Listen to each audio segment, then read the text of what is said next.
Sebelumnya mahasiswa sempat demo di Grand Metro Jalan HZ Kota Tasikmalaya, setelah tak dapat menemui PJ Wali Kota kemudian mahasiswa bertolak ke Pemkot Tasikmalaya.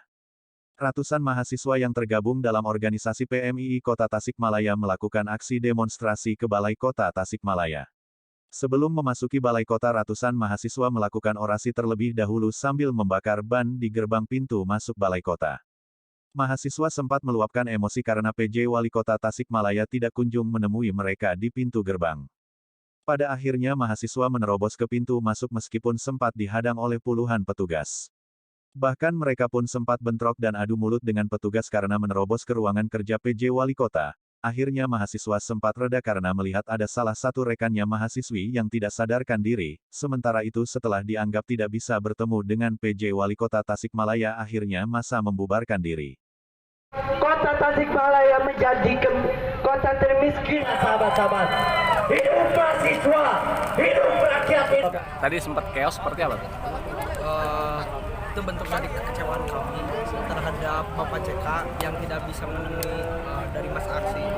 Padahal jelas kita melakukan aksi itu mulai dari tahun 10 menunggu di Hotel Grand Metro karena tahu kehadiran Bapak CK itu ikut terlibat dalam pembahasan untuk Musrembang. Namun faktanya tidak bisa kooperatif dengan kita.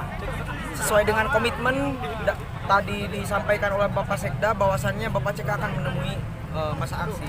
Namun tadi faktanya setelah kita menunggu dari sejak awal di luar di kawasan Balai Kota beberapa jam tidak ada dari pihak aparat ataupun dari pihak pejabat yang mewakili untuk menemui kita. Apalagi Bapak CK-nya seperti itu. Kang, ada berapa tuntutan sih dari mahasiswa sendiri?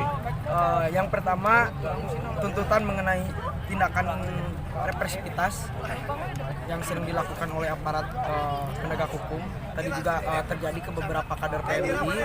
Tentu itu perlu dievaluasi khususnya untuk para penegak hukum di Kota Tasikmalaya. Kemudian berbicara persoalan kemiskinan di Kota Tasikmalaya, yang hari ini Kota Tasikmalaya mempunyai predikat ketiga di Jawa Barat kota termiskin. Kemudian berbicara persoalan pendidikan, yang hari ini sistem pendidikan di Kota Tasikmalaya carut marut dan sering terjadinya komersialisasi terhadap peserta didik.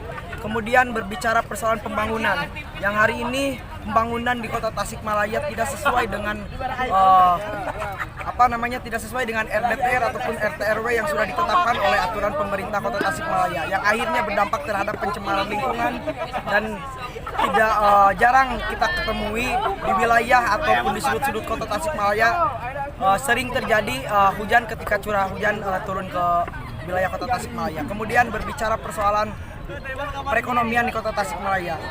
Telah diketahui bahwasannya Kota Tasikmalaya merupakan pusat perekonomian, pusat perindustrian di wilayah Priangan Timur. Namun faktanya atas potensi yang dimiliki oleh Kota Tasikmalaya itu tidak berdampak terhadap kemajuan perekonomian di Kota Tasikmalaya. Kang, tadi sempat masuk ke ruangan wali kota. Ada jawaban nggak? Tidak ada jawaban sama sekali.